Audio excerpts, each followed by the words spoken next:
प्रधानमंत्री नरेंद्र मोदी ने आज उज्बेकिस्तान समरकंद में एससीओ समिट में शिरकत की।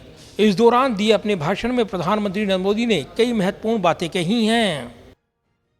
प्रधानमंत्री नरेंद्र मोदी ने आज समरकंद में एससीओ शिखर सम्मेलन में शिरकत की। इस दौरान उज्बेकिस्तान, चीन, रूस, ईरान और पाकिस्तान के राष्ट्र प्रमुख भी मौजूद रहे। पीएम मोदी ने एससीओ बैठक के बाद हिंदी में सभी राष्ट्राध्यक्षों को संबोधित किया। समरकंद में एससीओ समिट में दिए अपने भाषण में पीएम मोदी ने नाम तो किसी देश का नहीं लिया, लेकिन संदेश सभी के लिए रहा। पीएम मोदी ने कहा, दुनिया कोरोना वायरस महामारी पर काबू पा रही है। कोविड और यूक्रेन संकट के कारण वैश्विक आपूर्ति श्रृंखला में कई व्यवधान उत्पन्न हुए हैं। हम भारत को एक विनिर्माण केंद्र में बदलना चाहते हैं। महामारी और यूक्रेन के संकट से ग्लोबल सप्लाई चेन्स में कई बाधाएं उत्पन्न हुई, जिसके कारण पूरा विश्व अभूतपूर्व ऊर्जा एवं खाद्य संकट का सामना कर रहा है। अर्थव्यवस्था के मोर्चे पर चीन को संदेश देते हुए पीएम मोदी ने कहा कि हम भारत को मैन्युफैक्चरिंग हब बनाने के प्रगति कर रहे हैं। भारत का युवा और प्रतिभाशाली वर्कफोर्स कॉम्पिटिटिव बनाता है। भारत की अर्थव्यवस्था में इस साल 7.5% की दर से बढ़ने की आशा है, जो विश्व की बड़ी इकोनॉमीज में सबसे अधिक होगी। हम प्रत्येक सेक्टर में इनोवेशन का समर्थन कर रहे हैं। आज भारत में 70,000 स्टार्टअप हैं, जिनमें 100 से अधिक यूनिकॉर्न हैं। पीएम मोदी ने इस दौरान कहा कि हम जन केंद्रित विकास मॉडल पर ध्यान केंद्रित कर रहे हैं। हम हर क्षेत्र में नवाचार का समर्थन कर रहे हैं। पीएम मोदी ने कहा कि हम स्टार्टअप और इनोवेशन पर एक स्पेशल वर्किंग ग्रुप की स्थापना करके एससीओ के सदस्य देशों के साथ अपना अनुभव साझा करने के लिए तैयार हैं। 100 से अधिक यूनिकॉर्न है। हमारे ये अनुभव कई अन्य एससीओ सदस्यों के भी काम आ सकता है। इसी उद्देश्य से हम एक नए special working group on startups and innovation की स्थापना करके एससीओ के सदस्य देशों के साथ अपना अनुभव साझा करने के लिए तैयार है। पीएम मोदी ने दक्षिण एशिया की शांति के लिए चीन का नाम लिए बिना कहा कि भारत एससीओ देशों के बीच आपसी विश्वास और सहयोग का समर्थन करता है। एलएसी पर चीन अपनी सैन्य गतिविधियों को बढ़ाने की कोशिश कर रहा है। ऐसे में पीएम मोदी का ये बयान चीन के लिए सख्त संदेश भी माना जा रहा है। पीएम मोदी ने बैठक में बिना नाम लिए पाकिस्तान को भी सीधा संदेश दिया।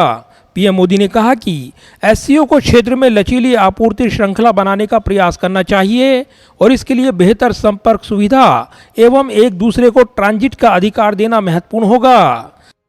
दरअसल अपने भाषण में ये जिक्र कर पीएम मोदी ने इशारों में अफगानिस्तान को दिए जाने वाली सहायता में पाकिस्तान की रोक का भी जिक्र कर दिया।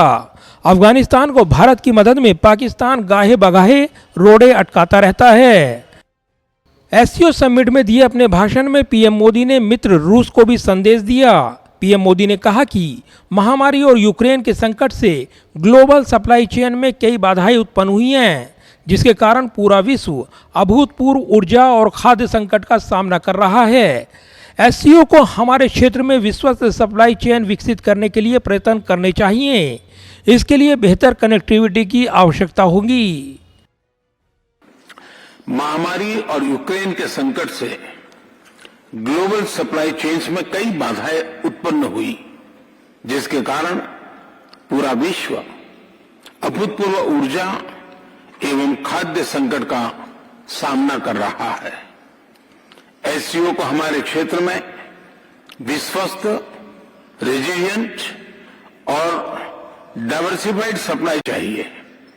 इसके लिए बेहतर कनेक्टिविटी की आवश्यकता तो होगी ही, साथ ही यह भी महत्वपूर्ण होगा कि हम सभी एक दूसरे को ट्रांजिट का पूरा अधिकार दें।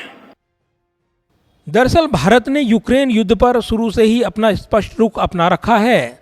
भारत ने दुनिया के हर मंच पर इसका समाधान आपसी बातचीत से करने पर जोर दिया है। ऐसे में यूक्रेन युद्ध का जिक्र कर पीएम मोदी ने इशारों में बता दिया कि इसकी वजह से दुनिया में कई दिक्कतें भी पैदा हुई हैं। इसी के साथ पारंपरिक दवाओं पर नए एससीओ कार्य समूह का जिक्र करते हुए पीएम मोदी ने कहा कि अप्रैल 2022 में डब्ल्यूएचओ ने गुजरात में अपने global centre for traditional medicine का उद्घाटन किया। डब्ल्यूएचओ द्वारा उपचार के लिए पहला और एकमात्र वैश्विक केंद्र था।